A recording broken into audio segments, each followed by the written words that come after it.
Hi, everyone. This week's episode is a bit different than what you're used to hearing on this show. You'll be hearing from an ordinary person who's caught in extraordinary circumstances. And please be advised, this conversation could be really difficult to hear. Kate Cox, a Texas mother of two, was thrilled to find out she was pregnant with her third child last year. But the dream of expanding their family quickly turned into a nightmare when Cox and her husband were told that their fetus had an anomaly called Trisomy 18 that in their case was fatal. It's a genetic condition that causes significant growth delays and is usually fatal in utero or shortly after birth. While there are some cases of infants with Trisomy 18 surviving past the first year, Cox's doctors told her that their baby had so much damage to the heart and brain that there was no chance of survival.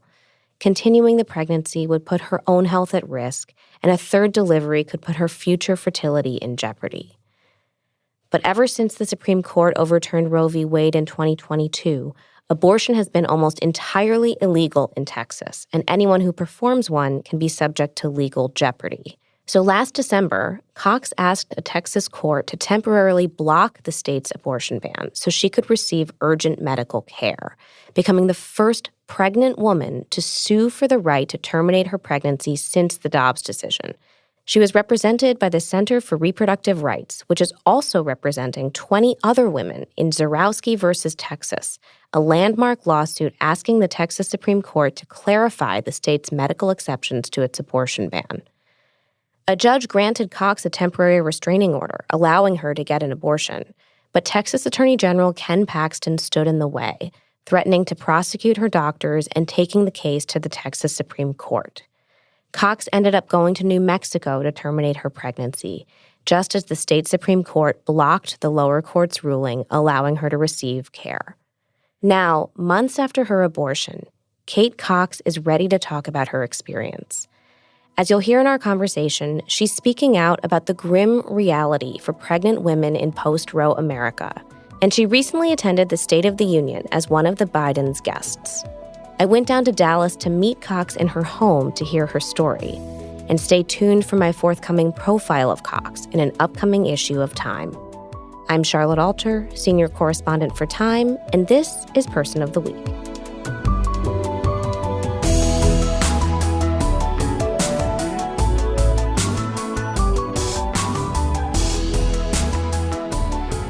So, Kate, can you tell us a little bit about what your life was like before all this happened? So, I'm a mom. We've got two little ones. My daughter's 3. My son's a year and a half. I guess getting close to 2 now. My husband and I both work full time. And so I always kind of describe our life as joyful chaos. I mean, we've got our hands full, but it's really fun.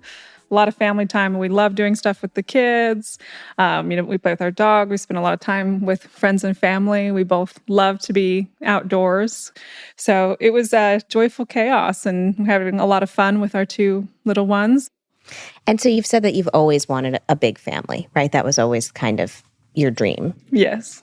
I have a really wonderful family. While I don't have a lot of siblings myself, I have a lot of cousins, and we grew up kind of like siblings, really close. And so I've always wanted a big family so we can kind of fill our home with, laughter and joy and games and things like that. And my husband and I are both Texans, Justin of several generations. I was raised here in Texas as well. Were you raised in Dallas? I actually live on the same street that I grew up on. Yeah. Oh my gosh. Yeah. Mm-hmm. And your family lives very close by. Exactly. Yes. So I, have strong roots. This is our community. We're not planning, have no plans to leave. This is our home. This is our community. I still, I go to the grocery store and run into people that I, went to elementary school with. A lot of times we try to get our kids together with cousins and other family members. So our lives certainly revolve around our kids. And so before the last year, how much did you think about the politics of abortion? Was this something that was top of mind for you? Not at all. I really didn't think about it much at all. I was very busy with kids a lot going on. Full-time jobs. So, I'll admit I didn't follow a lot of politics. So it's not something that I followed closely. I knew that Texas had exceptions, and so I kind of thought at the time that must mean people that need abortion would be able to get them. I've learned that that's not the case. Yeah. But I didn't think about abortion. I mean, I wanted a big family, so I just didn't think it was going to be something that would ever be in my life. Yeah. And what about your own politics? I mean, were you a voter? Did you have a political leaning one way or the other? I never considered myself a political person, and I would even say I don't fit perfectly in one box. I like to look at views, but I really just didn't follow. I was, sometimes trying to stay afloat between I know what that's full-time like. job. Last 4 years I did grad school, 2 little ones, and so just wasn't something that I followed closely. Yeah. Well, it's like 2 kids, full-time job. There's not that much room in your head. Right. I try to, sneak in a couple showers each week, maybe. I know what that's like. So tell me about finding out you were pregnant for the 3rd time. Yeah. We were really, really excited. Our son at that time had finally started sleeping through the night. So we thought it was a good time, and so it was really excitement and a little bit of nervousness because 3, so of course I think Justin being a little bit more thinking about all the logistics. He's like, well, we're going to need a bigger car and all this, planning. I'm just excited. We're going to need another baby. So it's really exciting. Yeah. And can you tell me a little bit about your previous 2 pregnancies? I understand there were some difficulties with the 2 pregnancies you'd already had. Right. They both ended in C-section. I was hoping that that wouldn't be the case. And then in the end, we had to go with the C-section for the safety. So that's what we did. And so in the beginning of this 3rd pregnancy, how were things going at the beginning? The beginning started off a lot like my other 2 pregnancies, a lot of excitement. You start, feeling the symptoms. And we told our family, so that was really exciting. We did a fun kind of announcement. So we shared with our family the good news. So we did a little cartoon that we put together for Justin's parents and kind of took them a minute to figure out that we had a baby on the way, and everybody cheered, and it's really exciting. Yeah. This must be really difficult to talk about. Oh. Thank you for sharing this story with us. Thank you. I'm grateful for the opportunity to share our story. We've certainly learned a lot in this, and so I wanted to share our experience for others as well. Yeah. And so then you got a phone call from your doctor, or there was a screening test, right? Yes. So can you tell me about that test and that phone call? Yes. So we did a screening test. To be honest, I didn't even think about all of what we're screening for at the time. I was so excited to find out if we were having a boy or a girl. And so I was waiting for those tests to come back, and I was driving and I got a call. And when I answered the phone, it was my doctor herself. That was concerning because it was never my doctor that would call with those types of results before. So I pulled the car over into an empty parking lot. And that's where she told me that it wasn't a diagnosis, but that the screening we had done came back risk of trisomy 18. So I didn't know what trisomy 18 was at the time. So as I'm on the phone, I start Googling to try to find out what trisomy 18 is. And what you read, it was devastating. I was in tears. She told me the next morning I would need to go see maternal fetal medicine specialist. It was devastating, but I tried to stay hopeful because it wasn't a diagnosis. It just meant that there was a chance. Right. Could it be wrong? I cried for a while in the car until I could drive. Yeah, I can only imagine what it must have been like to get that news. In the same phone call, she told us that we were having a girl. That must have been so unbelievably hard. I went home that day. I told work I couldn't come back to work and I would need some time off that day and the following. I called Justin as well, but we kind of together decided that this was not a diagnosis. It was just a screening. It just meant that there was a risk. And so we were going to just wait till we had more information. So we weren't going to panic yet. We were going to do the best we could to just kind of keep it together until we knew more information. Yeah. And so then as you went to your subsequent appointments with the specialists, what else did you learn about this pregnancy? It took 5 weeks from the results of that screening to get the full trisomy 18 diagnosis. We went that next morning to see the specialist, and so we had to meet with a genetic counselor, and we had to learn about the testing. So we learned amniocentesis could be done, but I couldn't do the amniocentesis until I was 16 weeks. So I would have to wait in order to be able to do that diagnostic test. We were hoping that in the meantime, maybe we would see good news on ultrasounds, but it just continued to be more and more devastating each week in the ultrasounds. Each time we had an ultrasound, there was more bad news. It was hard to stay hopeful.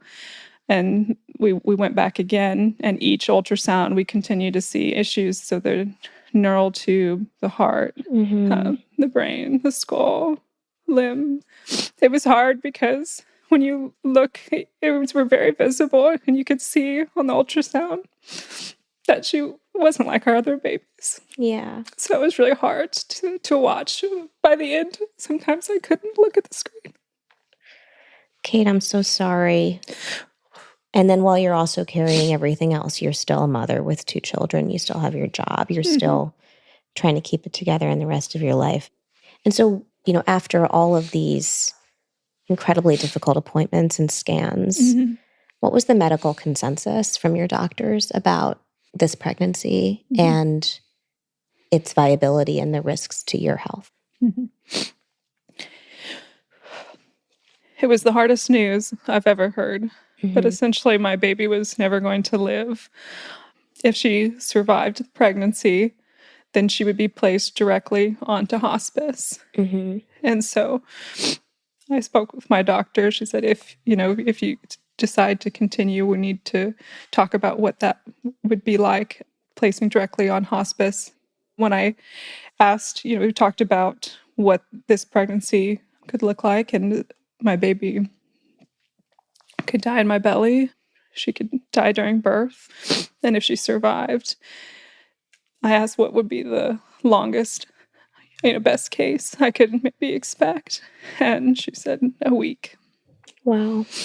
So it was very hard to hear that this pregnancy was not going to result in a baby that could live. Also, this pregnancy was really plagued with pain and suffering. I had been to the emergency room several times. I was sick. I mean, looking at the risks I was facing and knowing that this pregnancy was not going to result in a baby that would live, we made what was the toughest, most difficult decision of our lives, but we made it together from a place of compassion and love. What were the medical risks to you continuing this pregnancy? I had several risks in the pregnancy, but of course, a big one comes down to if I had to deliver the baby through an induction or a third C-section. Induction, because of my recent and repeat C-sections, comes with the risk of uterine rupture. Essentially, your C-section scarring could rip. If that happens, you could be faced with never being able to have kids again. It's a possible outcome. Yeah. Third C-section is not easy either. It's major surgery. And we want more kids. So it was really hard. And then I had other risks. I mean, being in and out of the hospital, I had one of my ER visits. They saw fluid inside of my canal, and they had to transfer me to another hospital. If the baby died during the pregnancy, there's risk of infection. And so can you tell me anything about that decision-making process between you and your family, you and your husband? Justin and I made the decision together. It was really painful, of course, because we wanted our baby so badly. Yeah. But we didn't want her to suffer. And the risks to me were too high. I also have 2 other babies, and they need their mommy. So I had to, make a decision with all of my babies in mind. Yeah. And so Then once you came to this decision, how did you learn that terminating this pregnancy was not actually an option for you under Texas law? As I was speaking with my doctor, going through this, I asked her, what do other women do when they receive news like this? And she told me that some women choose to continue the pregnancy and some women do not.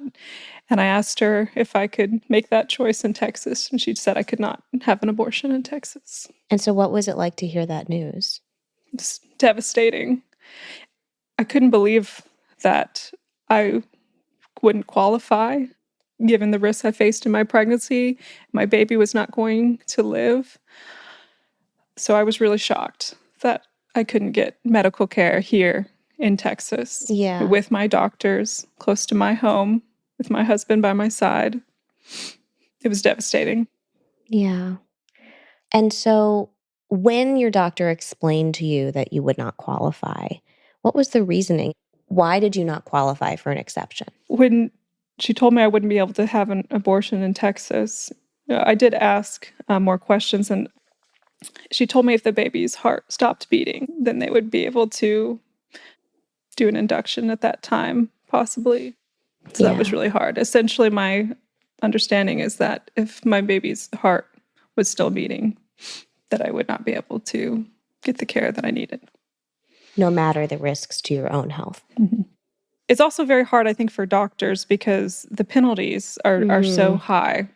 Yeah.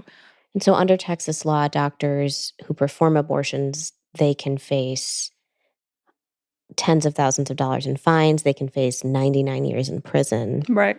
So your doctor is giving you medical advice, but also this is a difficult situation for her too, because she can't give you the care that you need under the law. Right. Exactly. I felt that my doctor's hands were tied because of the law. Because part of this also is that under Texas law, even if Justin had just driven you to the hospital to get an abortion, he could be liable. He could be sued. He could face legal peril just for even helping you get the procedure. Right, exactly. And so what did you do at this point? How did you decide to contact the Center for Reproductive Rights?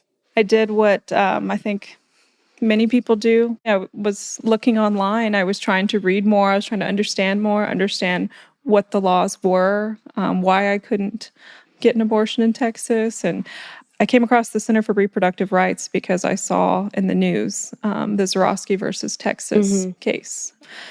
I actually received the results that my baby had full trisomy 18 the same day that Zorowski versus Texas was at the Supreme Court.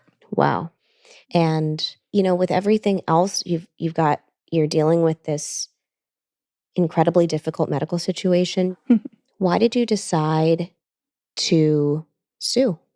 I really wanted to be able to have the abortion in my home state with my doctor, with Justin by my side. I wanted to be here. I wanted to be in my home. I wanted to have my doctors that I trust close by. I wanted to be able to come home and hug my babies and be close to my mom and be able to cry in your own pillow. I think sometimes people underestimate what it takes to go and travel out of state in the middle of a medical event.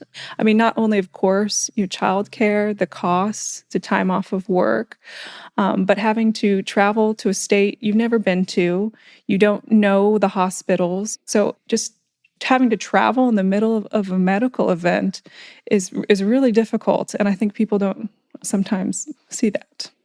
And so one of the things that is so unusual about your case is that there have been now more than a dozen women who have sued various states over their abortion bans because they needed medically necessary abortions and didn't qualify for them. Mm-hmm. But you're very unusual in that you're one of the only ones who's done it while currently pregnant. What was that like to take on this level of legal challenge, this level of scrutiny while you were in the middle of this medical event? It's the most difficult thing I've ever done in my life. I shouldn't have to go through a court for medical care. And I'm just one person. I mean, I know many other women who have been through complicated pregnancies and risks and have needed abortions and have had to travel out of state. I have a kind of a informal group of other moms from Texas who have all been through, and it's really heartbreaking to see what all these women are going through. I'm just one woman. Yeah. There's many going through these situations.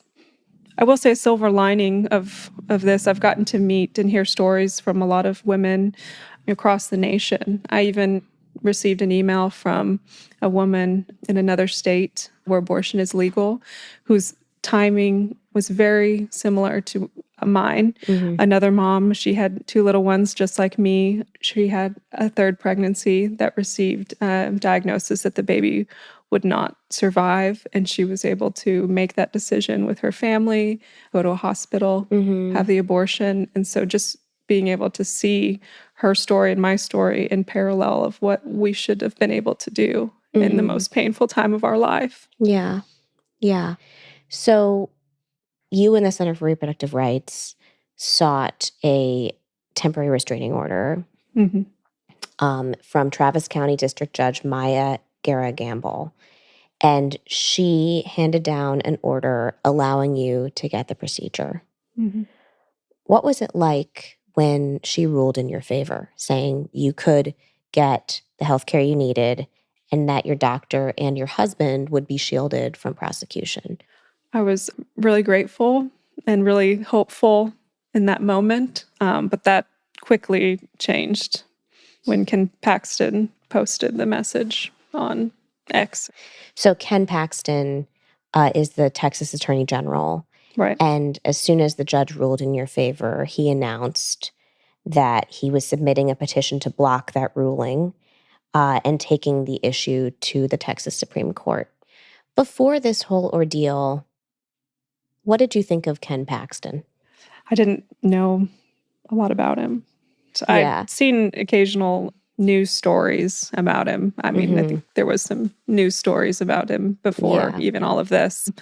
But yeah, essentially, I never imagined that he would be able to impact my medical decisions. So Right. was not something I thought about before. Yeah.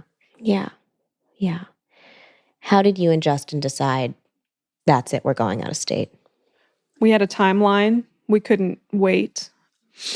I needed to be able to access medical care. So it was a very hard decision, but we had to go out of state. And so where did you end up going? We went to New Mexico. So we went to a city neither one of us had ever been. You go to a clinic, I mean, there's protesters outside. It was really, I think the experience added a lot of pain and suffering to what was already the hardest and most difficult time in our lives. When I walked in to get the abortion, a man said, "God has a plan for your family. It's not in there." And it's a very difficult experience that we had to go through. So when you heard that protester outside say that to you, Yeah. what went through your head? There's nothing I want more in this world than more kids and a big family. So it's hard. I prayed for this pregnancy. Yeah. I prayed a lot going through this. Yeah. And so when you came home, what happened next? What was your life like after this? I was grateful that we could start to heal and take some time to grieve. And to be back home with my kids was very nice. And it was, of course, right before the holidays. So I was able to kind of pour into Christmas at our house and prepare for Santa and things like that. So I was grateful to come home and begin to start feeling like myself again physically, to heal and to get back to feeling like myself, mentally. It takes longer to grieve and heal. But our kids keep us so busy and bring us so much joy. Yeah.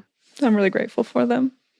What would you say to someone who thinks that these are decisions that people make lightly or that nobody would ever need an abortion at your stage of pregnancy? Well, I think I would ask them to look at what happened to us. This could be, your sister, your wife, a loved one in your family.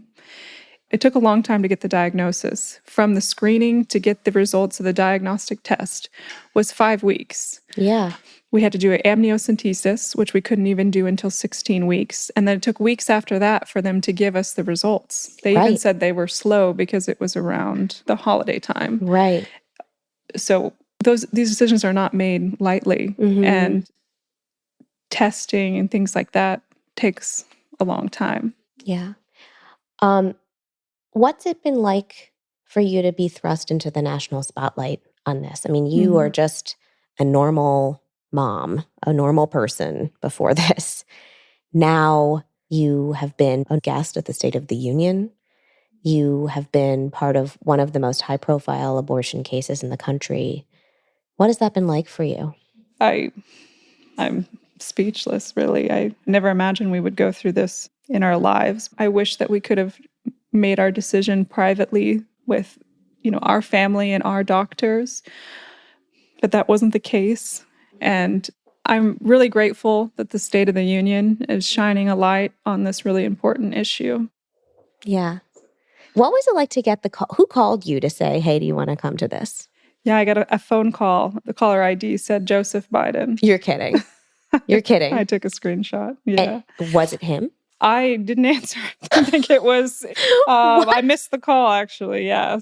I saw a missed call, caller ID, Joseph Biden, and I thought there was no way. I was, thought somebody was trying to call to maybe say something mean. I don't know. So yeah. I had missed the call, and then I'd gotten a few texts. So I realized this was real. Then I responded. You got texts from him or from somebody at the White House? Somebody at the office. Yeah, somebody at the, and then he's not like, pick up the phone. It's the president. No. So I, at the time, that day I had my kids and my nephew, 3, a 2, and a 1-year-old. And so, I missed plenty of calls on those days. Yeah. Actually, I had my son on my hip, and he had peed through his diaper all down my side. And so I certainly never thought I would get an opportunity to speak to the president. And if I did, I didn't think it would be with pee down my side. Oh, but that's how I think it goes for moms sometimes. Oh my God. So you get on the call with the president. Yeah. So you got a diaper situation. And a diaper situation, had to call in grandma. I said, Grandma, we need you ASAP. Yeah. So I handed the kids over to grandma, and then we were quickly able to get on the phone and have a phone call with President Biden and Dr. Biden. And what did they say to you? They told me I was brave, which was really amazing to hear. They said that no woman should have to go through what I went through. And she invited me to sit in her box at the State of the Union. Wow. So, incredible honor. Has this been a political transformation for you? I mean, how has this experience changed the way you think about politics and how politics affects your life? I certainly went from being someone that was not a political person to being, I certainly follow everything now. And I will not miss a vote going forward. What I've learned from this experience is that if you are pregnant, if you love someone that is pregnant, if you may become pregnant, you have to vote like your life depends on it. Kate, is there anything else you want to share with us about this experience? Because I think there's a lot of people like you who sort of think that this is not something that would apply to them, and that politics is not something that would necessarily touch their life in the most intimate way until it does. So what would you say to other people who think that abortion won't affect their lives? Before I had this experience, I was not a political person. We just, we balance what we can take on our plates, and politics always tended to stress me out. So I would try to choose things that would keep me joyful. And so before this, I wasn't a political person. I've learned a lot through my journey, and I've learned that the laws today are hurting families and women, people that want to build their families. Pregnancy can be very complicated. and not all pregnancies are viable. And I hope that people learn from our journey and from, what we went through. Yeah. I think as a nation, we have a lot to learn about abortion. Yeah. Sometimes prayed for, wanted pregnancies end in abortion. It's medical care. Yeah. And we have to let families make medical decisions with their doctors. Yeah. Kate, thank you so much for making time to speak with us. And I know it's not easy to share this story. So I just really appreciate you having the bravery and the strength to share this, because I think it's really important for people to hear about it. Thank you. Thank you so much for the opportunity to tell our story. Of course. Thank you. If you want to learn more about Kate Cox, how this experience has changed her politics, and the legal fight over abortion rights, you can read my profile of her in an upcoming issue of Time. Thank you so much for listening to Person of the Week. If you like what you heard, don't forget to subscribe wherever you get your podcasts. And as always, we'd love to hear from you. So send your tips or thoughts on our show to personoftheweek@time.com. I'm Charlotte Alter. See you next week. Person of the Week is hosted by Charlotte Alter. It's produced by Nina Bisbano and Allison Bailey. Our senior producer is Ursula Summer. Our story editor is Katie Feather.